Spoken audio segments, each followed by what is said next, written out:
ಚಿತ್ರರಂಗದಲ್ಲಿ ಒಬ್ಬ ರೈಟರ್ಗೆ, ಒಬ್ಬ ಬರಹಗಾರನಿಗೆ, ಕಥೆಗಾರರಿಗೆ ಒಂದು ಏರಿಯಾನೇ ರೆಮ್ಯುನರೇಷನ್ ಆಗಿ ಕೊಡೋದು ಅನ್ನುವ ಒಂದು ಕ್ರಿಯೆ ಏನಾದರೂ ಆಗಿದ್ರೆ ಅದು ಇವ್ರಿಗೆ ಅಂದ್ರೆ ಅದು ಬಾಂಬೆನಲ್ಲಿ ಶೂಟ್ ಮಾಡಿದ್ರು. ಆಕ್ಚುಲಿ ಅದು ಬೆಂಗಳೂರಲ್ಲಿ ಶೂಟ್ ಮಾಡಲಿಲ್ಲ, ಅದು ಇದೇ ಭಾಷೆ.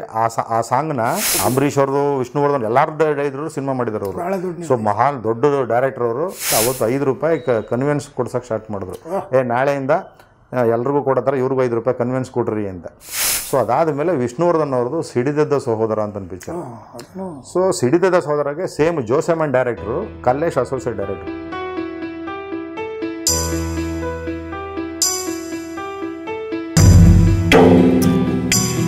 ಹೆಗ್ಗದೆ ಸ್ಟುಡಿಯೋ ವೀಕ್ಷಕಗಳಿಗೆಲ್ಲ ನಿಮ್ಮ ಮೆಚ್ಚಿನ ಮುರಳಿ ಮೋಹನ್ ನಮಸ್ಕಾರ. ಮೊದಲನೇದಾಗಿ ನಿಮಗೆಲ್ರಿಗೂ ಇವತ್ತು ನವೆಂಬರ್ 1ನೇ ತಾರೀಕು ಕನ್ನಡ ರಾಜ್ಯೋತ್ಸವ, ಭಾಷೆಯ ದಿನ, ನಾಡು ನುಡಿ, ಅದನ್ನು ನಾವು ಮತ್ತೆ ಎತ್ತಿ ಹಿಡಿಬೇಕಾದಂಥ ಒಂದು ದಿನವಾದ ಈ ನವೆಂಬರ್ 1 ರಾಜ್ಯೋತ್ಸವ ದಿನ ನಿಮಗೆಲ್ರಿಗೂ ಶುಭಾಶಯನ ನಾನು ಈ ಮೂಲಕ ಮೊದಲು ಕೋರ್ತಾ ಇದ್ದೀನಿ. ನವೆಂಬರ್ 1 ಅಂತಂದರೆ ಎಲ್ಲ ಒಂದು ಕಡೆ ಬಾವುಟನ್ನು ಇಟ್ಬಿಟ್ಟು, ಎಲ್ಲ ಒಂದು ಕಡೆ ಭುವನೇಶ್ವರಿ ಫೋಟೋ ಇಟ್ಬಿಟ್ಟು ಒಂದಷ್ಟು ಕಾರ್ಯಕ್ರಮಗಳನ್ನ ಮಾಡಿ, ನವೆಂಬರ್ ಮುಗಿತಿದ್ದಂಗೆ ಡಿಸೆಂಬರಿಂದ ನ್ಯೂ ಇಯರ್ಗೆ ಏನು ಮಾಡೋಣ ಅಂತ ಪ್ಲ್ಯಾನ್ ಮಾಡಿ, ನ್ಯೂ ಇಯರ್ ಮುಗಿತಿದ್ದಂಗೆ ಜನವರಿಗೆ ಸಂಕ್ರಾಂತಿಗೆ ಏನು ಮಾಡೋಣ ಅಂತ ಪ್ಲ್ಯಾನ್ ಮಾಡಿ, ಈ ಥರ ನವಂಬರಲ್ಲಿ ನೆನಪಿಸ್ಕೊಂಡಂಥ ಕನ್ನಡವನ್ನು ಮರೆಯೋದಲ್ಲ. ಕನ್ನಡಕ್ಕೋಸ್ಕರ ಸೆಲೆಬ್ರೇಷನ್ ಇದು ಏನು ಅಂದರೆ, ಈ ರಾಜ್ಯೋತ್ಸವದಲ್ಲಿ ನಾವು ಸಂಭ್ರಮ, ಇದು ಏಕೀಕರಣವಾದ, ಕರ್ನಾಟಕದ ಏಕೀಕರಣವಾಗಿದ್ದ ಒಂದು ಸಂಕೇತವಾಗಿದ್ದು. ಉದಯವಾಗಲಿ ನಮ್ಮ ಚೆಲುವ ಕನ್ನಡ ನಾಡು ಅಂತ ಕವಿವಾಣಿ ಇದೆ. ಅಂದರೆ ಅವರು ಉದಯವಾಗಲಿ ಅಂತ ಹೇಳಿದರು ಆಗ ಅವರು ಬರೆದ ಕಾಲದಲ್ಲಿ. ಅದಾದಮೇಲೆ ಮೈಸೂರು ರಾಜ್ಯವಾಗಿದ್ದಂತಹ ನಮ್ಮ ರಾಜ್ಯಕ್ಕೆ ಕರ್ನಾಟಕ ಅನ್ನೋ ಹೆಸರು ಬಂತು. ಆ ಹೆಸರು ಬಂತು. ಆ ಹೆಸರಿನಂತೆ ಈಗ ಅದು ಕರ್ನಾಟಕವಾಗಿ ಎಲ್ಲರಿಗೂ ಪ್ರಚಲಿತವಾಗಿದೆ. ಕನ್ನಡದ ಸೇವೆ ಮಾಡಬೇಕು ಅಂದರೆ ನಾವು ಮೊದಲು ಸಾಹಿತ್ಯ, ಕನ್ನಡ ಸಾಹಿತ್ಯವನ್ನು ನಾವು ಚೆನ್ನಾಗಿ ಓದಬೇಕು. ನಮ್ಮ ಭಾಷೆಯ ಹೆಗ್ಗಳಿಕೆ ಏನು ಅಂದರೆ, ಬಹಳ ಜ್ಞಾನಪೀಠ ಪ್ರಶಸ್ತಿಯನ್ನು ಗಳಿಸಿರೋ ಭಾಷೆ ನಮ್ಮ ಭಾಷೆ. ಇಲ್ಲಿ ಬೇಂದ್ರೆ ಅವರು, ಕುವೆಂಪು ಅವರು, ಮಾಸ್ತಿ ವೆಂಕಟೇಶಯ್ಯಂಗಾರವರು, ಶಿವರಾಮ್ ಕಾರಂತರು, ಹೀಗೆ ಹಲವಾರು ಮಹಾನ್ ಚೇತನಗಳು ಸಾಹಿತ್ಯವನ್ನು ಬೆಳೆಸಿ ಕನ್ನಡ ಸೇವೆಯನ್ನು ಮಾಡಿದ್ರು. ಚಿತ್ರರಂಗದಲ್ಲಿ ನಟ ಸಾರ್ವಭೌಮ ಡಾಕ್ಟರ್ ರಾಜ್ಕುಮಾರ್ ಅವರು ಸ್ಪಷ್ಟವಾದ ಕನ್ನಡವನ್ನು ಮಾತಾಡಿ, ಮೊದಲ ಸೇವೆ ಏನಪ್ಪ ಕನ್ನಡಕ್ಕೆ ನೀವು ಮಾಡೋದು ಅಂದರೆ, ನೀವು ಕನ್ನಡದ ಭಾಷೆಯನ್ನು ಸ್ಪಷ್ಟವಾಗಿ ಮಾತಾಡಬೇಕು, ಸಾಧ್ಯವಾದಷ್ಟು ಕನ್ನಡ ಪದಗಳನ್ನೇ ಬಳಸಬೇಕು. ಆ ಬೇರೆಯ ಭಾಷೆಯವರು, ಇಲ್ಲಿರ್ತಕ್ಕಂಥವರು ಕನ್ನಡವನ್ನು ಮಾತನಾಡಲೇಬೇಕು ಅನ್ನೋ ಒಂದು ಪರಿಸ್ಥಿತಿಯನ್ನು ನಾವು ಸೃಷ್ಟಿ ಮಾಡಬೇಕಾಗಿರೋದು ನಾವೇ ಹೊರತು, ನಾವು ಅವರನ್ನು ಕಂಫರ್ಟಬಲ್ ಆಗಿಟ್ಟಾಗ ನಮ್ಮ ಭಾಷೆ ಬೆಳೆಯಲ್ಲ. ಪಕ್ಕದಲ್ಲಿ ನೀವು ಕೇರಳಕ್ಕೆ ಹೋದರೆ ಅವರು ನೀವೇನೇ ಕೇಳಿದ್ರು ಮಲಯಾಳಿ ಉತ್ತರ ಕೊಡ್ತಾರೆ. ತಮಿಳ್ನಾಡಿಗೆ ಹೋದರೆ ತಮಿಳಲ್ಲೇ ಬೋರ್ಡ್ಗಳಿರುತ್ತೆ, ಬೇರೆ ಇಂಗ್ಲೀಷ್ ಬೋರ್ಡ್ಗಳು ಕಷ್ಟ ಅಲ್ಲಿ. ಇನ್ನು ಮರಾಠಿಲೂ ಹಾಗೆ ಇದೆ. ನಮ್ಮಲ್ಲಿ ಒಂದು ಸ್ವಲ್ಪ ಉದಾರ ಮನೋಭಾವ, ನಾವು ಎಲ್ಲರೂ ಅಕಾಮಡೇಟಿವ್ ಆಗಿ ಇಟ್ಕೋತಾ ಇದ್ದೀವಿ, ಎಲ್ರಿಗೂ ಚೆನ್ನಾಗಿ ನೋಡ್ಕೋತೀವಿ. ಆದ್ದರಿಂದ ಅದು ನಮ್ಮ ದೊಡ್ಡ ಗುಣ ಆಗಿದೆ. ಆದರೆ ಭಾಷೆಯ ವಿಷಯ ಬಂದಾಗ ನಾವು ಬೇರೆ ಭಾಷೆಗಳೆಲ್ಲ ಕಲಿಯೋದು ತಪ್ಪಲ್ಲ. ಹೆಂಗೆ ಹಂಸಲೇಖ ಅವರು ಬರೆದು ಅಣ್ಣವ್ರು ಹಾಡಿದಂಥ ಕಲಿಯೋಕೆ ಕೋಟಿ ಭಾಷೆ, ಆಡೋಕ್ಕೆ ಒಂದೇ ಭಾಷೆ ಕನ್ನಡ, ಆ ಮಾತು ನಮಗೆ ಇರಬೇಕು. ನಿಮ್ಮ ಮನೆಯಲ್ಲಿ ಯಾವ ಭಾಷೆ ಆದರೂ ಇಟ್ಕೊಳ್ಳಿ, ರಸ್ತೆಗೆ ಬಂದಾಗ ನಾವು ಕನ್ನಡಿಗರು ಅನ್ನೋದನ್ನು ಮರಿಬಾರ್ದು. ಇದನ್ನು ಮಾಡಿದ್ರೆ ರಾಜ್ಯೋತ್ಸವಕ್ಕೆ ಒಂದು ಅರ್ಥ ಇರುತ್ತೆ. ಆದ್ದರಿಂದ ಈ ಸಂದರ್ಭದಲ್ಲಿ ಈ ಸಂಕಲ್ಪವನ್ನು ಮತ್ತೆ ಮಾಡಿಕೊಂಡು ನಿಮಗೆಲ್ರಿಗೂ ಮತ್ತೆ ಶುಭಾಶಯವನ್ನು ಕೋರ್ತೀನಿ. ಇನ್ನು ಮತ್ತು ಈ ನವೆಂಬರ್ 1ನೇ ತಾರೀಕು ನಿಮ್ಮ ಮುಂದೆ ನಾನು ಬಂದಿದ್ದೀನಿ. ಇವತ್ತು ನಾನು ನಿಮ್ಮ ಮುಂದೆ ಬಂದಿರೋದಕ್ಕೆ ಒಂದು ವಿಶೇಷ ಇದೆ. ಏನು ಅಂತಂದರೆ, ಇವತ್ತಿನ ಪಾತ್ರ ಬೇರೆ ನಂದು. ಈಗ ಕಳೆದ 4-5 ತಿಂಗಳಿಂದ ಸುಮಾರು 150 ಎಪಿಸೋಡುಗಳು 5-6 ಚಾನಲ್ಗಳಲ್ಲಿ ನೀವು ನಾನು ಹೇಳಿದ್ದನ್ನೇ ಹೇಳಿದ್ರು, ಕೇಳಿದ್ದನ್ನೇ ಕೇಳಿಕೊಂಡು, ನನ್ನ ಮಾತನ್ನು ಸಹಿಸ್ಕೊಂಡು, ನನ್ನ ಮುಖವನ್ನು ಸಹಿಸ್ಕೊಂಡು ನೋಡಿ ಎಲ್ಲ ಚೆನ್ನಾಗಿ ಪ್ರೋತ್ಸಾಹ ಮಾಡಿದ್ದೀರ. ಇವತ್ತು ಏನು ಮಾಡ್ತಾಯಿದ್ದೀನಿ ನಾನು, ಒಂದು ಸಣ್ಣ ಬದಲಾವಣೆ ಇರಲಿ ಇವತ್ತಿಂದ ಒಂದು ಅಂತ ನಿಮಗೆಲ್ರಿಗೂ ಕನ್ನಡ ಚಿತ್ರರಂಗದಲ್ಲಿ ಒಂದು ವಿಶೇಷ ವ್ಯಕ್ತಿಯನ್ನು ಪರಿಚಯ ಮಾಡಿಸಲಿಕ್ಕೆ ನಾನಿವತ್ತು ಬಂದಿದ್ದೀನಿ. ವಿಶೇಷ ವ್ಯಕ್ತಿ ಅಂತ ಯಾಕೆ ಹೇಳ್ತಿದ್ದೀನಿ ಇವ್ರನ್ನ ಅಂದರೆ, ಬಹುತೇಕ ಚಿತ್ರರಂಗದ ಎಲ್ಲ ವಿಭಾಗಗಳನ್ನು ಇವರು ಪರಿಣಿತಿ ಹೊಂದಿ ಅಲ್ಲೆಲ್ಲ ಕೆಲಸಗಳು ಮಾಡಿದ್ದಾರೆ. ಇವರು ಸಿನಿಮಾಗೆ ಯಾಕೆ ಬಂದರು, ಸಹನಿರ್ದೇಶಕರಾದರು, ಸಹಾಯಕ ನಿರ್ದೇಶಕರಾಗಿ ಸಹನಿರ್ದೇಶಕರಾದರು, ನಿರ್ಮಾಪಕರಾದರು, ನಾಯಕರಾದರು, ಆಮೇಲೆ ಅವರು ಕಥೆಗಾರರಾಗಿ ಅವರಿಗೆ ಎಷ್ಟು ಯಶಸ್ಸು ಸಿಕ್ತು ಅಂತಂದರೆ, ಕನ್ನಡ ಚಿತ್ರರಂಗದಲ್ಲಿ ಒಬ್ಬ ರೈಟ್ರಿಗೆ, ಒಬ್ಬ ಬರಹಗಾರನಿಗೆ, ಕಥೆಗಾರರಿಗೆ ಒಂದು ಏರಿಯಾನೇ ರೆಮ್ಯುನರೇಷನ್ ಆಗಿ ಕೊಡೋದು ಅನ್ನುವ ಒಂದು ಕ್ರಿಯೆ ಏನಾದರೂ ಆಗಿದ್ದರೆ ಅದು ಇವ್ರಿಗೆ ಒಬ್ಬರಿಗೆ ಮಾತ್ರ ಆಗಿದೆ. ನಾನು ಯಾರ ಬಗ್ಗೆ ಮಾತಾಡ್ತಾ ಇದ್ದೀನಿ ಅನ್ನೋದು ನಿಮ್ಗೊಂದು ಕುತೂಹಲ ಇರ್ಬೋದು. ನಾನು ಮಾತಾಡ್ತಾ ಇರೋದು ಪ್ರಖ್ಯಾತ ಕಥೆಗಾರರಾದಂತಹ ಅಜಯ್ ಕುಮಾರ್ ಅವ್ರ ಬಗ್ಗೆ ಮಾತಾಡ್ತಾ ಇದ್ದೀನಿ. ಇವರು ಮೊದಲು ಶ್ರೀಕಂಠಮೂರ್ತಿ ಅನ್ನೋ ಹೆಸರಿನಲ್ಲಿ ಚಿತ್ರರಂಗಕ್ಕೆ ಬಂದರು. ಆ ನಂತರ ನಾಯಕರಾಗಬೇಕಾದ್ರೆ ಶ್ರೀಕಾಂತ್ ಅಂತ ಒಂದು ಹೆಸರನ್ನು ಬದಲಾಯಿಸ್ಕೊಂಡ್ರು. ಆ ಹೆಸರು ಅವರಿಗೆ ಗಿಟ್ಟಲಿಲ್ಲ. ಆಮೇಲೆ ಅವರು ಬರಹಗಾರರಾದಾಗ ಅಜಯ್ ಕುಮಾರ್ ಅನ್ನೋ ಹೆಸರನ್ನು ಇಟ್ಕೊಂಡ್ಮೇಲೆ ಅವರು ಭಾಳ ದೊಡ್ಡ ಮಟ್ಟಕ್ಕೆ ಯಶಸ್ಸನ್ನು ನೋಡಿದ್ರು. ಯಾವ ಮಟ್ಟಕ್ಕೆ ಯಶಸ್ಸು ನೋಡೋದು ಅಂದರೆ, ಕನ್ನಡದಲ್ಲಿ ಹಿಟ್ಟಾದ ಅವ್ರ ಸಿನಿಮಾಗಳು ತೆಲುಗುನಲ್ಲಿ ಚಿತ್ರೀಕರಣ ಆಯಿತು. ಒಂದು ಕತೆಗೆ ರಜನಿಕಾಂತ್ ಅವರೇ ಮಾಡಬೇಕು ಅಂತ ವೈಯಕ್ತಿಕವಾಗಿ ಇಚ್ಛೆ ಪಟ್ಟಿದ್ರು. ಅಲ್ಲಿಗೆ ಬೇರೆ ಯಾವುದೋ ಕಾರಣಾಂತರಗಳಿಂದ ಅದು ಆಗಲಿಲ್ಲ. ಆಗಿದ್ದಿದ್ರೆ ಅವ್ರಿಗೆ ರಜನಿಕಾಂತ್ ಪಿಕ್ಚರ್ನ ಮಾಡಿರೋರು. ಹಾಗಾದರೆ ಈ ಇಂಡಸ್ಟ್ರಿಯಲ್ಲಿ ಅವ್ರು ಬಂದಿದ್ದು 1980ರ ದಶಕದಲ್ಲಿ ಅಂತ ಹೇಳ್ತಾ ಇದ್ದಾರಲ್ಲ, 40 ವರ್ಷ. ಈ 40 ವರ್ಷದ ಅವರ ಪ್ರಯಾಣದ ಒಂದೊಂದು ವಿಚಾರಗಳನ್ನು ನಾವು ಚರ್ಚೆ ಮಾಡ್ತಾ ಬರ್ತೀವಿ. ಇದರಿಂದ ಹೊಸದಾಗಿ ಚಿತ್ರರಂಗಕ್ಕೆ ಬರ್ತಕ್ಕಂಥವರಿಗೆ ಕೆಲವು ವಿಚಾರಗಳು ಸಿಗುತ್ತೆ. ಈಗ ಚಿತ್ರವನ್ನು ಮಾಡ್ತಾ ಇರೋಂಥವರಿಗೆ ನಮ್ಮ ಚಿತ್ರರಂಗ ಹೇಗಿತ್ತು, ಜನ ಹೇಗಿದ್ದರು, ಕಲಾವಿದರು ಹೇಗಿದ್ದರು, ಮತ್ತು ಬರಹಗಾರರು ಬರವಣಿಗೆಯ ಚಿಂತನ ಶೈಲಿ ಹೇಗಿತ್ತು, ಇವೆಲ್ಲವನ್ನು ನಾನು ಸೂಕ್ಷ್ಮವಾಗಿ ಕೂಲಂಕುಷವಾಗಿ ಇಲ್ಲಿಂದ ನಾವು ಮಾತಾಡಲಿಕ್ಕೆ ಶುರು ಮಾಡ್ತೀವಿ. ನಿಮಗೆ ಅದು ಭಾಳ ಉಪಯೋಗನೂ ಆಗುತ್ತೆ ಅಂತ ನನಗೆ ನಂಬಿಕೆ ಇದೆ. ಯಾಕೆಂದರೆ ನಾನು ಕೇವಲ 30 ವರ್ಷದ ಅನುಭವವನ್ನು ನಿಮ್ಗೆ ಹಂಚ್ಕೊಂಡಾಗಲೇ ನೀವೆಲ್ಲ ಇಷ್ಟೊಂದು ವಿಷಯ ನಮ್ಗೆ ಗೊತ್ತಾಗ್ತಿದೆ ಅಂತಿದ್ದಾರೆ. ಈಗ ನಿಮ್ಮ ಮುಂದೆ ನಾವು 40 ವರ್ಷದ ಅನುಭವ ಇರುವಂತಹ ಮತ್ತು ಇನ್ನೂ ಅದನ್ನು ಮಾಡ್ತಾನೆ ಇರುವಂತಹ, ಅಂದರೆ ಸಿನಿಮಾದ ಎಲ್ಲ ಆಯಾಮಗಳನ್ನು ಗೊತ್ತಿದ್ದು, ಮುಟ್ಟಿದ್ದು, ಮೆಟ್ಟಿದ್ದು, ಯಶಸ್ವಿಯನ್ನು ಕಂಡಿರುವಂತಹ ಅಜಯ್ ಕುಮಾರ್ ಅವ್ರನ್ನ ನಾನು ಇವತ್ತು ಈ ವೇದಿಕೆಗೆ ಸ್ವಾಗತ ಮಾಡ್ತೀನಿ.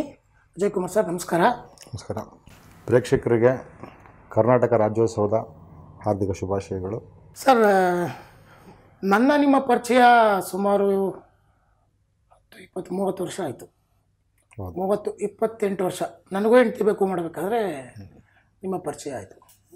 ನಿಮ್ಮ ಒಂದು ಜೀವನದ ಅನುಭವಗಳಲ್ಲಿ 40 ವರ್ಷ ಅಂದರೆ ನೀವು ಇಂಡಸ್ಟ್ರಿಗೆ ಬಂದಿದ್ದರಿಂದ ನಾನು ಯಾಕೆ ಪ್ರೇಕ್ಷಕರಿಗೆ ಪರಿಚಯ ಮಾಡಿಸ್ಬೇಕು ಅಂತಿದ್ದೀನಿ ಅಂದರೆ, ಸಿನಿಮಾಗೆ ತುಂಬ ಜನ ಬರಬೇಕು ಅಂತ ಆಸೆ ಪಡ್ತಾರೆ, ರಿಮೋಟಿಂದ ಆಸೆ ಪಡ್ತಾರೆ.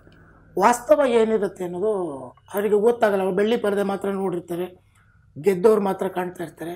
ಸ್ಟ್ರಗಲ್ ಮಾಡಿದವರೆಲ್ಲ ಒಂದು ಹೇಗಿರಲ್ಲ, ಹೇಗೆ ಮಾಡಿರ್ತಾರೆ ಅನ್ನೋದು ಗೊತ್ತಿರಲ್ಲ. ನನಗೆ ನಿಮ್ಮ ಅನುಭವ, ನಿಮ್ಮನ್ನು ಹತ್ತಿರದಿಂದ ನಾನು ನೋಡಿದ ಒಂದು ದೂರದೃಷ್ಟಿಯಲ್ಲಿ ಹೇಳಬೇಕು ಅಂದರೆ, ನೀವು ಮಾರ್ಕೆಟಿಂಗಲ್ಲೂ ನೀವು ಮಾಸ್ಟರ್ ಮಾಡ್ಕೊಂಡಿದ್ದೀರಾ, ಅದನ್ನು ಒಂದು ಹಿಡಿತಕ್ಕೆ ತಗೊಂಡಿದ್ದೀರಾ. ಕಥೆಯನ್ನು ಆಯ್ಕೆ ಮಾಡೋ ರೀತಿಯಲ್ಲಿ ನಿಮ್ಮದೇ ಆದ ಒಂದು ಶೈಲಿ ಇದೆ ನಿಮ್ಮಲ್ಲಿ. ಆಮೇಲೆ ನಿರ್ಮಾಣನೂ ಮಾಡಿದ್ದೀರಾ, ನೀವು ಸಿನಿಮಾಗಳು ಪ್ರೊಡ್ಯೂಸು ಮಾಡಿದ್ದೀರಾ. ಬಹುಶಃ ನೀವು ಸಿನಿಮಾ ಪ್ರೊಡ್ಯೂಸ್ ಮಾಡಿದಾಗ ಭಾಳ ಚಿಕ್ಕ ಹುಡುಗ ಅನಿಸುತ್ತೆ ನೀವು. ಹೌದು, ತುಂಬ ಚಿಕ್ಕ ಹುಡುಗ. ಧೈರ್ಯ ಹೆಂಗೆ ಮಾಡಿದ್ರೆ ನೀವು ಲಕ್ಷಾಂತರ ರೂಪಾಯಿ ದುಡ್ಡು ಹಾಕೋಕ್ಕೆ, ಅದಕ್ಕೆ ಮತ್ತು ಇಂಡಸ್ಟ್ರಿಗೆ ನೀವು ಬರ್ಬೇಕಾದ್ರೆ ಏನು ಊಟ ಶ್ರೀಮಂತರೋ ಅಥವಾ ಏನು ಇವೆಲ್ಲ ವಿಚಾರಗಳು ನಾನು ಜನಗಳಿಗೆ ತಿಳಿಸ್ಬೇಕು ಅನ್ನೋದು ಒಂದು. ಮತ್ತು ನೀವು ಅಗಾಧವಾದ ನಮ್ಮ ನಾಯಕರುಗಳ ಜೊತೆ ಕೆಲಸ ಮಾಡಿದ್ದೀರ. ನಮ್ಮ ಟೈಗರ್ ಪ್ರಭಾಕರ್ 80ರ ದಶಕದಿಂದ ಇಲ್ಲಿವರೆಗೂ ಆಲ್ಮೋಸ್ಟ್ ನೀವು ಈ ಹೊಸ ಪೀಳಿಗೆ ಬಿಟ್ಟರೆ ಎಲ್ಲರ ಜೊತೆನೂ ಕೆಲಸ ಮಾಡಿದ್ದೀರ. ಸೊ ನಾನು ನಿಮ್ಮ ಪ್ರಯಾಣದ ಮೊದಲನೇ ಭಾಗದಿಂದಲೂ ನಿಮ್ಮನ್ನು ಕೇಳ್ತೀನಿ. ನಮ್ಮ ಹುಡುಗರಿಗೆ ಮತ್ತು ಆಸಕ್ತರಿಗೆ ಅದರಿಂದ ಒಳ್ಳೆಯದಾಗಲಿ ಅಂತ ಆಶಿಸ್ತೀನಿ. ಸರ್ ಹೇಗೆ ಸರ್ ಇದು ನೀವು ನಾಗಮಂಗಲ ಕಡೆಯವರು ಅಂತ ನೀವು ನಂಗೆ ಒಂದ್ಸಲ ಹೇಳಿದ್ ನೆನಪು. ಹೌದು, ನಾನು ಎಲ್ಲಿ ಅಲ್ಲಿ ಹಳ್ಳಿನ ಅಥವಾ ನಾಗಮಂಗಲದಿಂದ? ಇಲ್ಲ ನಾನು ಮಂಡ್ಯ ಡಿಸ್ಟಿಕ್ಕು ನಾಗಮಂಗಲ ತಾಲೂಕಿನಲ್ಲೇ ಹುಟ್ಟಿದ್ದು ಅಲ್ಲೇ, ನಮ್ಮ ತಂದೆಯವರು ತಾತ ಅವರು ಎಲ್ಲ ಇದ್ದಿದ್ದು ಅಲ್ಲೇ. ಸೊ ನಾನು ಹುಟ್ಟಿದ್ದು ಬೆಳೆದಿದ್ದು ಎಲ್ಲ ಅಲ್ಲೇ, ಓದಿದ್ದು. ಸೊ SSLC ಫಸ್ಟ್ PUC ನಾನು ಅಲ್ಲೇ ಓದಿದೆ. ಸೊ ನನಗೆ ಅದೇನೋ ಗೊತ್ತಿಲ್ಲದಂಗೆ ಸಿನಿಮಾ ಮೇಲೆ ತುಂಬ ಕ್ರೇಜ್ ಇತ್ತು. ನಿಮ್ಮ ಮನೇಲಿ ಯಾರು? ನಮ್ಮ ಮನೇಲಿ ಯಾರಿಗೂ ಆ ಸಿನಿಮಾ ಮೇಲೆ ಇರಲಿಲ್ಲ. ಓಕೆ. ಸೊ ಆ ಕ್ರೇಜು ಹುಟ್ಟೋದಕ್ಕೆ ಬೇಸಿಕಲಿ ನನಗೆ ಅದೊಂದು ಕ್ರೇಜ್ ಬಂತು. ಜೊತೆಗೆ ನಮ್ಮ ಮನೇಲಿದ್ದ ಪರಿಸ್ಥಿತಿ ಬಡತನ. ಸೊ ನನಗೆ ನನ್ನ ತಂದೆನ ನಮ್ಮ ತಾಯಿನ ಎಲ್ಲ ಚೆನ್ನಾಗಿ ನೋಡ್ಕೋಬೇಕು, ಅವ್ರನ್ನ ನಾನು ಸಾಧನೆ ಮಾಡಬೇಕು, ಈ ದುಡ್ಡು ಮಾಡಬೇಕು, ಹೆಸರು ಮಾಡಬೇಕು ಅನ್ನೋ ಎಲ್ರಿಗೂ ಅದೇ ಇರುತ್ತೆ. ಸಿನಿಮಾಗೆ ಬರಬೇಕಾದ್ರೆ ಆಲ್ಮೋಸ್ಟು ಫ್ಯಾಮಿಲಿ ಬ್ಯಾಕ್ಗ್ರೌಂಡಲ್ಲಿ ಅದೇ ಪ್ರಾಬ್ಲಮ್ ಇರುತ್ತೆ. ಹಂಗಾಗಿ ನಾವೇನೋ ಅಚೀವ್ ಮಾಡ್ತೀವಿ, ನಾವು ಇದು ಮಾಡ್ತೀವಿ, ನಮ್ಮ ಮನೇನ ಒಂದು ನೆಲೆ ನಿಲ್ಲಿಸ್ತೀವಿ ಅನ್ನೋ ಒಂದು ಕನಸು ಹೊತ್ಕೊಂಡು ಬರೋ ಥರದೊಳಗೆ ನಾನು ಒಬ್ಬ. ನೀವು ನಾಗಮಂಗಲದಲ್ಲೇ ಹುಟ್ಟಿದ್ದು? ಸೊ ನಾಗಮಂಗಲದಲ್ಲೇ ಹುಟ್ಟಿ ನಾಗಮಂಗಲದಲ್ಲೇ ಬೆಳೆದು PUC ಅಲ್ಲೇ ಓದಿದೆ ನಾನು. ಸೊ PUC ಆದಮೇಲೆ ನನಗೆ ಓದೋದಕ್ಕಿಂತ ಹೆಚ್ಚಾಗಿ ಸಿನಿಮಾಗೆ ಬರಬೇಕು ಅನ್ನೋದು ಒಂದು ಇತ್ತು.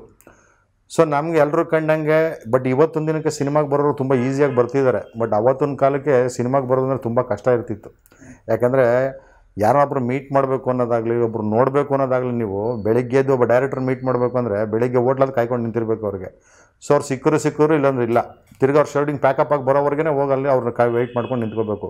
ಅವಾಗ ಅವ್ರು ಮಾತಾಡಿಸ್ಬೋದು, ಮಾತಾಡಿಸ್ದೇ ಇರ್ಬೋದು. ಸೊ ಬರೀ ಅವ್ರನ್ನ ಮೀಟ್ ಮಾಡೋದೇ ದೊಡ್ಡ ಕಷ್ಟದ ಕೆಲಸ ಆಗಿರ್ತಿತ್ತು ಆ ಕಾಲದೊಳಗೆ. ಸೊ ಹಂಗಾಗಿ ನಾನು ಏನು ಮಾಡಿದೆ, ಸಿನಿಮಾಗೆ ಸೇರಬೇಕು ಅನ್ನೋ ಉದ್ದೇಶ ಇದ್ದಿದ್ದರಿಂದ ಮನೆಯಲ್ಲಿ ಹೇಳಿದ್ರೆ ಯಾರು ಇದಕ್ಕೆ ಎನ್ಕರೇಜ್ ಮಾಡಲ್ಲ ಅನ್ನೋದು ನನಗೆ ಗೊತ್ತಿತ್ತು. ಸೊ ಹಂಗಾಗಿ ಓದಬೇಕು, ನಾನು ಅಲ್ಲಿ ಓದ್ತೀನಿ ಅನ್ನೋದಕ್ಕೋಸ್ಕರ ಮನೆಯಲ್ಲಿ ಸುಳ್ಳು ಹೇಳಿದೆ ನಾನು. ಸೊ ಓದಪ್ಪ, ಅವ್ರಿಗೇನಂದರೆ ಪಾಪ ಅವ್ರಿಗೆ ಶಕ್ತಿ ಇರಲಿಲ್ಲ, ನನ್ನನ್ನು ಬೆಂಗಳೂರಲ್ಲಿ ಓದಿಸೋ ಅಷ್ಟು ಶಕ್ತಿ ಇರಲಿಲ್ಲ. ಇಲ್ಲೇ ಓದಬೇಕಾಗಿದ್ದು ಅಲ್ಲೇನಕ್ಕೆ ಹೋಗ್ತಾನೆ ಅನ್ನೋ ಥರದಲ್ಲಿ ಅವ್ರ ಮನಸ್ಥಿತಿ ಇತ್ತು. ಸೊ ನಾನು ಏನೋ ಮಾಡಿ ನನ್ನ ಟಾರ್ಗೆಟ್ ಬೇರೆ ಇದ್ದಿದ್ದರಿಂದ ನಾನೇನೋ ಮಾಡಬೇಕು ಅಂದರೆ ಇಲ್ಲಿ ಬೆಂಗಳೂರಿಗೆ ಬಂದೆ. ಸೊ ಬೆಂಗಳೂರಿಗೆ ಬಂದಾಗ ಏನಾಯಿತು, ನಾನು ಒಂದು ಹಾಸ್ಟೆಲ್ಗೆ ಸೇರಿಕೊಂಡೆ ಆ್ಯಕ್ಚುಲಿ. ಸೊ ಸೇರಿಕೊಂಡು ಇಲ್ಲಿ ಇರೋದಕ್ಕೂ ನನಗೆ ಬಿಗಿನಿಂಗಲ್ಲಿ ನನಗೆ ಅಂಥ ಇದು ಎನ್ಕರೇಜ್ಮೆಂಟ್ ಏನು ಇರಲಿಲ್ಲ. ಸೊ ಒಂದು ಹಾಸ್ಟೆಲಲ್ಲಿ ಸೇರಿಕೊಂಡೆ. ಆಮೇಲೆ ಡೈಲಿ ನನಗೊಬ್ಬ ಫ್ರೆಂಡು ಗಂಗಾಧರ ಅಂತ ಒಂದು ಹುಡುಗ ಇದ್ದ ನನ್ನ ಫ್ರೆಂಡು. ಸೊ ಅವನೇನು ಮಾಡ್ದ, ನನಗೆ ಈ ಕ್ರಶ್ ಸೋಡಾ ಇದೆಯಲ್ಲ, ಸೊ ಅದನ್ನು ಸಪ್ಲೈ ಮಾಡೋದು ಕೆಲಸ ಮಾಡ್ತಿದ್ದ ಅವನು. ಸೊ ನನಗೇನಂದ, ನಾನು ಬೆಂಗಳೂರು ಇರಬೇಕಾಗಿತ್ತು ಬಂದು. ಸೊ ಜೀವನಕ್ಕೆ ಏನೋ ಮಾಡಬೇಕಲ್ಲ, ನಾನು ವೀಕ್ಲಿ ನಿನ್ಗೆ ಇಷ್ಟು ಕೊಡ್ತೀನಿ ಅಂತ ಅವನು ನನಗೆ ಎನ್ಕರೇಜ್ ಮಾಡ್ದೆ. ಸೊ ಹಂಗಾಗಿ ನಾನೇನು ಮಾಡಿದೆ, ಸಾಟರ್ಡೆ ಸಂಡೇ ಈ ಕೆಲಸ ಮಾಡೋದು, ಕಾಲೇಜಿಗೆ ಈವ್ನಿಂಗ್ ಕಾಲೇಜಿಗೆ ಹೋಗೋದು, ಅಲ್ಲ ಸೆಂಟ್ರಲ್ ಜೂನಿಯರ್ ಕಾಲೇಜ್ಗೆ ಬಂದೆ, ಡೇ ಕಾಲೇಜ್ಗೆ ಸೇರ್ಕೊಳ್ಳೋದು. ಸೊ ಅಲ್ಲಿಂದ ಬಂದ ಮೇಲೆ ಸಾಟರ್ಡೆ ಸಂಡೇ ಈ ಕೆಲಸ ಮಾಡೋದು, ಗ್ಯಾಪಲ್ಲಿ ಡೈರೆಕ್ಟರ್ಗಳು ಮೀಟ್ ಮಾಡೋದು, ಪ್ರೊಡ್ಯೂಸರ್ಗಳು ಮೀಟ್ ಮಾಡಬೇಕು, ಸಿನಿಮಾಗೆ ಸೇರೋಕ್ಕೆ ಏನೇನು ಅಂತ ಸಿಕ್ಕಿದವ್ರನ್ನೆಲ್ಲ ಪರಿಚಯ ಮಾಡ್ಕೊಳ್ಳೋದು, ಮೀಟ್ ಮಾಡೋದು. ಸೊ ಅದೊಂದು ನಡೀತಾ ಬಂತು. ಬಾಲ್ಯದಲ್ಲಿ ನಿಮ್ದೇನಾದರೂ ಈ ಥರ ಕಲ್ಚರಲ್ ಆ್ಯಕ್ಟಿವಿಟೀಸ್ ಮಾಡ್ತಾರೆ? ಇಲ್ಲ, ಅದು ನನಗೇನಾಯಿತು, ಚಿಕ್ಕ ವಯಸ್ಸೊಳಗೆ ಒಂದು ಮಾನೋ ಆ್ಯಕ್ಟಿಂಗ್ ಮಾಡ್ತಿದ್ದೆ ಸ್ಕೂಲು ಕಾಲೇಜ್ಗಳಲ್ಲಿ. ಎಷ್ಟಿರ್ಬೋದಾಗ? ಆವಾಗ ನನಗೆ ಹೈಸ್ಕೂಲಿಗೆ ಬಂದಾಗಲೇ ನಾನು ಮಾಡ್ತಿದ್ದೆ. ಸೊ ಅದು ಅವಾಗ ನನಗೆ ಅಲ್ಲೆಲ್ಲ ನಾನು ಫಸ್ಟ್ ಪ್ರೈಸ್ ತೊಗೋತಿದ್ದೆ ಆ್ಯಕ್ಚುಲಿ. ಆವಾಗಲೇ ಮಾನೋ ಆ್ಯಕ್ಟಿಂಗ್ ಮಾಡೋವಾಗೆಲ್ಲ ಫಸ್ಟ್ ಪ್ರೈಸ್ ಬರ್ತಿತ್ತು. ತುಂಬ ಜನ ಅನ್ನೋರು ನನಗೆ, ನೀನು ಹೋಗೋ ಸಿನಿಮಾ ಸೇರಿಬಿಟ್ರೆ ನೀನು ಫೇಮಸ್ ಆಗ್ತೀಯ ಅನ್ನೋ ಥರದಲ್ಲಿ ಫ್ರೆಂಡ್ಸು, ಟೀಚರ್ಸು ಎಲ್ಲರೂ ನನಗೆ ಹೇಳೋರು. ಸೊ ಬಟ್ ನನಗೂ ಒಳಗೇನೋ ಒಂದು ಇತ್ತು, ಸಿನಿಮಾಗೇನೋ ಒಂದು ಮಾಡಬೇಕು ಅನ್ನೋದು ಇದ್ದಿದ್ದರಿಂದ ಸೊ ಮನಸ್ಸಾಗಿದ್ದರಿಂದ ಓದೋಕ್ಕೆ ಅಂತ ನೆಪ ಮಾಡಿಕೊಂಡು ಬೆಂಗಳೂರಿಗೆ ಬಂದೆ. ಸೊ ಸಾಟರ್ಡೆ ಸಂಡೇ ನಾನು ಸ್ವಲ್ಪ ಆ ಥರ ಕೆಲಸ ಮಾಡಿಕೊಂಡು ಕಾಲೇಜು ಓದ್ಕೊಂಡು ಇಲ್ಲಿ ಡೈರೆಕ್ಟರ್ಗಳು ಬೇಟೆ ಆಡ್ಕೊಂಡು ಒಬ್ಬೊಬ್ಬರನ್ನ ಮೀಟ್ ಮಾಡಿ ಇದು ಮಾಡಿ ಬಂದಾಗ 17 ವರ್ಷ ಇರ್ಬೋದು ನಿಮಗೆ? ನಾನೊಂದು 17 ವಯಸ್ಸು 18 ಏಜ್ ಒಳಗೆ ನಾನು ಬಂದೆ, ಇದು ಸಿನಿಮಾಗೆ ಅವಾಗ ಬಂದೆ. ಸೊ ಅಲ್ಲಿಗೆ ಹೋದೆ. ಸೊ ಹೋದಾಗ ಅವ್ರೇನು ಮಾಡಿತ್ತು, ಆಯಿತು ಕೆಲಸ ಮಾಡು ಅಂತಂದರು ನನಗೆ ಆ್ಯಕ್ಚುಲಿ. ಅಂದರೆ ನೀವು ಸಹಾಯಕ ನಿರ್ದೇಶಕನಾಗಿ ಕೆಲಸ ಮಾಡೋಕ್ಕೆ ಕೇಳಿದ್ರಾ? ನಾನು ಅದೇ ಫಸ್ಟು ಕಲಾವಿದ ಆಗಬೇಕು ಅನ್ನೋದು ಒಂದು ಮನಸ್ಸು ಇದ್ರೂ ನಿಮ್ಗೆ ಗೊತ್ತಾಯಿತು ಅಸಿಸ್ಟೆಂಟ್ ಡೈರೆಕ್ಟರ್ ಆಗಬೇಕು? ಇಲ್ಲ, ಅದು ಏನಾಯ್ತು ನನಗೆ ಅಂದರೆ, ಅವಾಗ ಅಸಿಸ್ಟೆಂಟ್ ಡೈರೆಕ್ಟರ್ ಆಗೋದೇ ಕಷ್ಟದ ಕೆಲಸ ಇತ್ತು. ಇನ್ನು ಆರ್ಟಿಸ್ಟ್ ಆಗೋದಂತೂ ಇನ್ನೂ ಕಷ್ಟದ ಕೆಲಸ ಅವಾಗ. ಸೊ ಅವಾಗ ನನಗಿದ್ದು ಪರ್ಸ್ನಾಲಿಟಿ. ಸೊ ಅದು ನನಗೆ ಸಣ್ಣ ಇದ್ದೆ, ನಮ್ಮ ಮನೇಲಿ ಬಡತನ, ನಾನು ಬೆಳೆದಿದ್ದಂಗೆ ನೋಡೋರ್ಗೆ ಯಾರಿಗೂ ಇವನು ಆರ್ಟಿಸ್ಟು ಅನ್ನೋ ಥರ ಇರಲಿಲ್ಲ ನಾನು. ಸೊ ಹಂಗಾಗಿ ಫಸ್ಟು ಡೈರೆಕ್ಷನ್ ಡಿಪಾರ್ಟ್ಮೆಂಟ್ಗೆ ಒಳಗೆ ಸೇರ್ಕೊಳ್ಳೋಣ ಫಸ್ಟು ಮಾಡ್ತಾ, ಆಮೇಲೆ ಯಾವ್ದಾದ್ರು ಸಣ್ಣ ಪುಟ್ಟ ಪಾರ್ಟ್ ಮಾಡಿಕೊಂಡು ಇದು ಮಾಡ್ಬೋದು ಅನ್ನೋ ಕಾರಣಕ್ಕೆ ಫಸ್ಟು ಡೈರೆಕ್ಷನ್ ಡಿಪಾರ್ಟ್ಮೆಂಟ್ಗೆ ಬರ್ತೀನಿ ಅಂತ. ಒಳಗಡೆ ನಿಮಗೆ ಒಬ್ಬ ನಟನಾಗೋ ಆಸೆ ಇತ್ತು, ಮಾಡಬೇಕು ಅನ್ನೋದು ಇತ್ತು ನನಗೆ. ಸೊ ಅದಕ್ಕೆ ನೀವು ಈ ರೂಟಲ್ಲಿ ಹೋದರೆ ಈಸಿ ಅಂದ್ಬಿಟ್ಟು ನಾನು ಡೈರೆಕ್ಷನ್ ಡಿಪಾರ್ಟ್ಮೆಂಟ್ಗೆ ಬಂದೆ. ಬಹುತೇಕ ಜನರು ನಾನು ಈ ಇಂಡಸ್ಟ್ರಿಗೆ ಸಹಾಯಕ ನಿರ್ದೇಶಕರಾಗಿ ಬರೋರು ಕೆಲವರು, ನಾವು ಅಸಿಸ್ಟೆಂಟ್ ಡೈರೆಕ್ಟರ್ಗಳಾಗ್ಬಿಟ್ರೆ ನಾವೇ ತಾನೇ ಎಲ್ರಿಗೂ ಕ್ಯಾರೆಕ್ಟರ್ ಕೊಡೋದು, ನಮಗೂ ಹಾಕೊಂಬಿಡೋದು, ಹಾಕೋಬೋದು, ಮನಸ್ಥಿತಿ ಇರುತ್ತೆ. ಬಟ್ ನಾನು ವೈಯಕ್ತಿಕವಾಗಿ ನೋಡಿದ್ದೀನಿ ಅಸಿಸ್ಟೆಂಟ್ ಡೈರೆಕ್ಟರ್ಗಳಿಗೆ ಕ್ಯಾರೆಕ್ಟರ್ ಹಾಕೋಕ್ಕಾಗಲ್ಲ, ಕೆಲಸ ಕೆಲಸ ಹೌದು. ಅದು ಹಂಗಾಗಿ ಬಂದ್ಮೇಲೆ ಹಂಗಾಗತ್ತೆ ಅದು ಅವಾಗ ಗೊತ್ತಾಗುತ್ತೆ, ಬಂದವ್ರಿಗೆ ಗೊತ್ತಾಗುತ್ತೆ. ಸೊ ನಾನು ಅನ್ಕೊಂಡೆ ನಾನು ಫಸ್ಟ್ ಒಂದು ಅಸಿಸ್ಟೆಂಟ್ ಡೈರೆಕ್ಟರ್ಗೆ ಒಂಚೂರು ಎಸ್ಟಾಬ್ಲಿಷ್ ಆಗಿ ಆಮೇಲೆ ಮಾಡೋಣ ಅನ್ನೋ ಥರ ಬಂತು.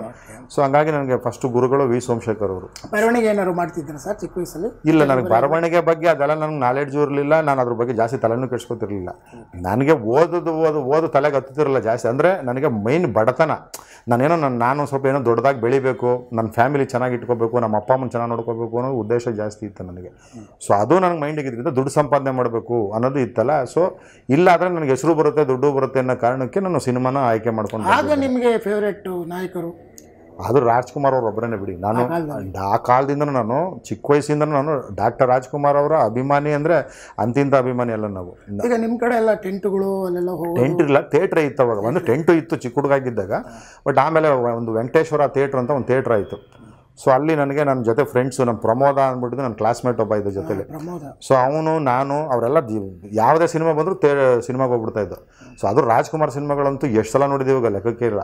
ಸೊ ರಾಜ್ಕುಮಾರ್ ಆಮೇಲೆ ಬರ್ತಾ ಎಲ್ಲ ಹೀರೋ ಆರ್ಟಿಸ್ಟ್ಗಳದ್ದು ಸಿನಿಮಾ ನೋಡ್ತಿದ್ದೆ. ವಿಷ್ಣುವರ್ಧನ್ ಅವ್ರದ್ದು, ಅಂಬರೀಷದು, ಆಮೇಲೆ ಬಂದ ಮೇಲೆ. ಬಟ್ ರಾಜ್ಕುಮಾರ್ ಅವರ ಪಕ್ಕಾ ಅಭಿಮಾನಿ. ರಾಜ್ಕುಮಾರ್ ಅಂದರೆ ಅಷ್ಟು ಹುಚ್ಚು ನಮಗೆ.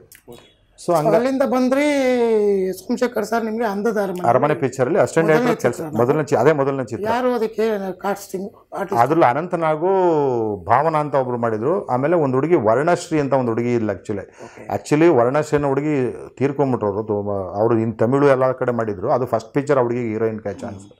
ಸೊ ವಿ ಸೋಮಶೇಖರ್ ಅವರು action cinema director actually.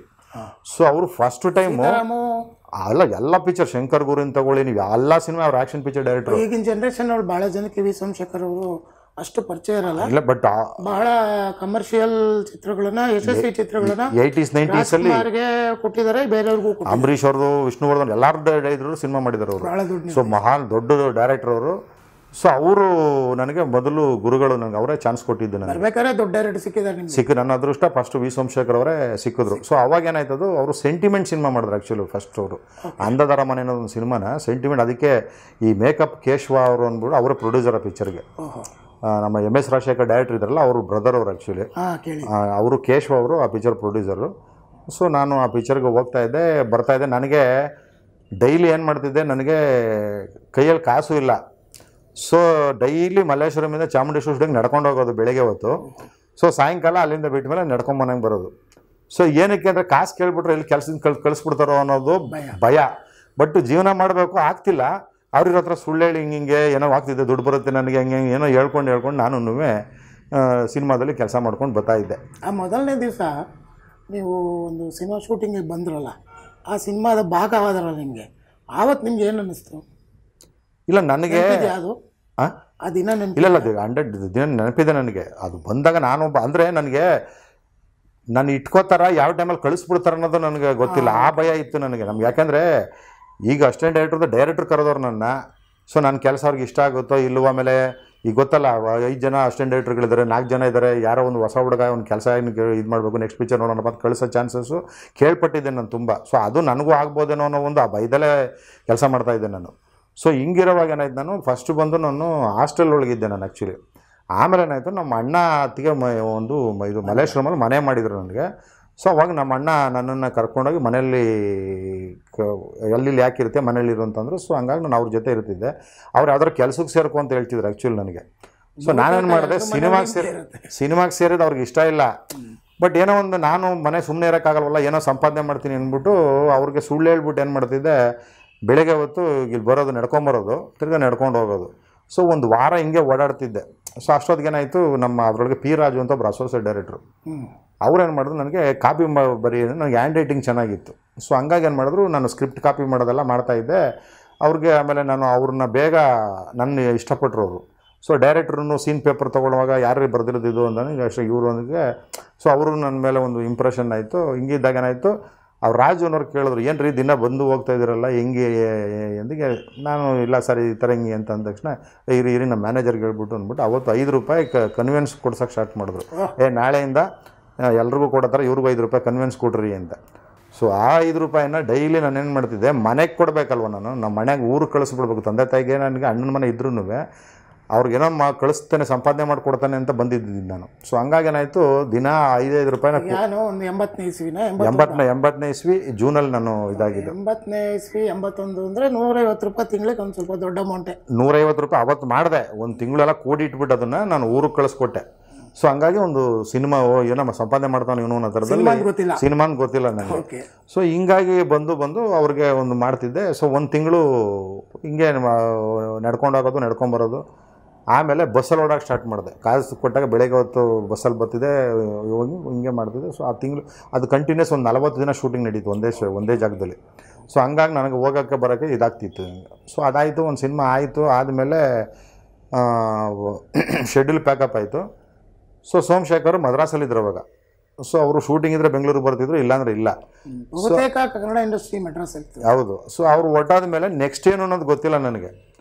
So ಆಮೇಲೆ ಹಿಂಗೆ ಯಾರನ್ನು ಕೇಳೋದು, ಆಮೇಲೆ ಯಾವುದೇ ಪಿ ರಾಜು ಅಂತ ಡೈರೆಕ್ಟ್ರ್, ಅವ್ರನ್ನೇ ಕೇಳಿದೆ. ಇಲ್ಲ ಅವರು ಇನ್ನೊಂದು ಪಿಕ್ಚರ್ ಮಾಡ್ತಾಯಿದ್ದಾರೆ, ಮರೆಯಲಾಗದ ಕತೆ ಅಂತ. ಸೊ ಅದಕ್ಕೂ 6 ಮಂತ್ಸು ಗ್ಯಾಪ್ ಇತ್ತು ಪಿಕ್ಚರ್ಗೆ. ಸೊ ಏನು ಮಾಡೋದು, ಬೇರೆಯವ್ರ ಹತ್ರ ಹೋಗೋಕ್ಕೂ ಆಗಲ್ಲ. ಸೊ ಇವ್ರನ್ನೇ ವೆಯ್ಟ್ ಮಾಡಬೇಕು ಅಂತ ತಿರ್ಗಾ ವೆಯ್ಟ್ ಮಾಡಿ ಅದು ಮೈಸೂರಲ್ಲಿ ಶೂಟಿಂಗ್ ನಡೀತದೆ, ಮರೆಯಲಾಗದ ಕತೆ ಅಂತ. ಸೊ 2ನೇ ಸಿನಿಮಾ ಸೇಮ್ ಸೋಮಶೇಖರ್ ಅವ್ರ ಹತ್ರನೇ ಕೆಲಸ ಮಾಡಿದೆ. ಓಕೆ. ಸೊ ಹಂಗಾಗಿ ಅಂಧದಾರ ಮನೆ, ಮರೆಯಲಾಗದ ಕತೆ 2 ಸಿನಿಮಾ, ವಿ ಸೋಮಶೇಖರ್ ಗುರುಗಳು ಅವ್ರ ಹತ್ರನೇ 2 ಪಿಕ್ಚರ್ ಕೆಲಸ ಮಾಡಿದೆ.